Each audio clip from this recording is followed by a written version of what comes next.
to change Facebook page name, first of all make sure to switch your Facebook account to Facebook page.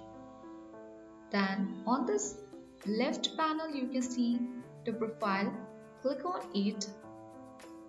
Then from this left panel again, click on settings. Now this settings bar, click on it and you have to type in name and search for it.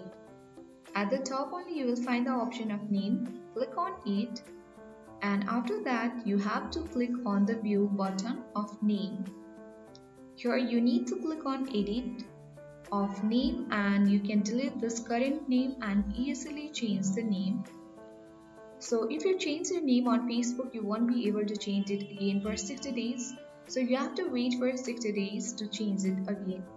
After you have done that, you need to click on review change and easily change your Facebook page name. Thank you for watching and see you in the next video.